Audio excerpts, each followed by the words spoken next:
Hello, welcome to Bengal chess channel. আজ আমরা একটা গুরুত্বপূর্ণ এন্ড গেম কনসেপ্ট নিয়ে আলোচনা করব। এই এই কনসেপ্টটার নাম হচ্ছে the square rule concept. The square rule concept কি? দ্য স্কোয়ার রুল কনসেপ্ট হলো যে কোনো পণ প্রমোশন হবে কি না সেটা নিয়ে আমরা আগে থেকে নিশ্চিন্ত থাকতে পারি, সেটাই হচ্ছে দ্য স্কোয়ার রুল কনসেপ্ট। যেমন বোর্ডে তোমরা দেখতে পাচ্ছ এখানে হোয়াইট টু প্লে।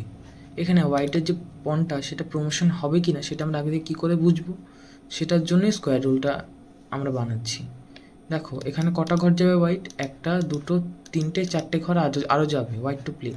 আবার 1 2 3 4, এখান থেকেও চারটে ঘর একটা স্কোয়ার বানাবো, একটা দুটো তিনটে চারটে, আবার একটা দুটো তিনটে চারটে। দেখো একটা স্কোয়ার হয়ে গেল।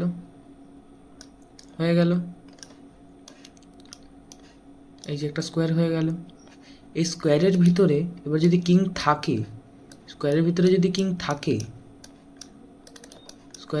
কিং থাকে তখন সেটা উইনিং হবে না। আর যদি স্কোয়ারের ভিতরে কিং না থাকে তখন সেটা উইনিং হবে। কি করে? দেখো হোয়াইট চালছে, বক্সটা ছোট হচ্ছে, দেখো এই দেখো, এই যে একটা দুটো তিনটে, এই যে ঢুকে যাচ্ছে, এই দেখো কুইন হয়ে গেল। আবার যদি এটা ঢুকে থাকতো তখন কি হতো? দেখো বক্সের ভিতরে আছে, এখন কিংটা বক্সের ভিতরে আছে, তখন কি হতো? এটা আর উইনিং হতো না।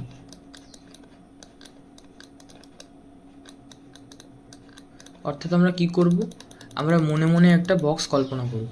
দেখো একটা দুটো তিনটে চারটে ঘর আছে, একটা দুটো তিনটে চারটে ঘর, একটা দুটো তিনটে চারটে, একটা দুটো তিনটে চারটে, এরকমভাবে একটা বক্স কল্পনা করব। তাহলে একটা স্কোয়ার কল্পনা হয়ে যাবে। এবার যদি কিং ভেতরে থাকে তাহলে সেটা উইনিং হবে না, আবার যদি কিং ভেতরে না থাকে সেটা উইনিং হবে, এটা ক্লিয়ার। এবার আরেকটা জিনিস দেখাই, এখানে যদি ব্ল্যাক টু প্লে হয় তখন কি হবে? এখানে যদি ব্ল্যাক টু প্লে হয়, এই যে দেখো এখানে কিন্তু এটা উইন যদি হোয়াইট টু প্লে হতো, কিন্তু এটা উইন যদি হোয়াইট টু প্লে হতো, কিন্তু এখানে ব্ল্যাক টু প্লে, ব্ল্যাক দেখো স্কোয়ারের ভিতর ঢুকে যাচ্ছে, এই দেখো এই যে স্কোয়ারের ভিতর, এই যে স্কোয়ারের ভিতর ব্ল্যাক ঢুকে যাচ্ছে।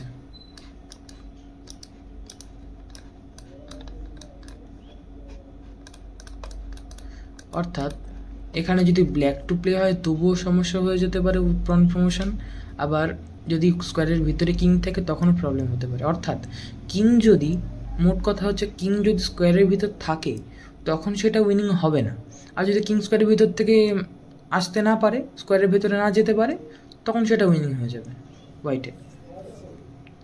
এটাই হচ্ছে তোমার the square rule concept chess end গেমের। আশা করি ভিডিওটা ভালো লেগেছে, অনেক শিখতে পেরেছো। যদি কোনো প্রবলেম থাকে কমেন্টসে লিখতে পারো। আর থ্যাংক ইউ ফর ওয়াচিং। ফেসবুকে দেখে থাকলে লাইক অ্যান্ড ফলো করে দিও, ইউটিউব দেখলে সাবস্ক্রাইব, লাইক, শেয়ার করে দিও, ফেসবুকেও শেয়ার করে দিও।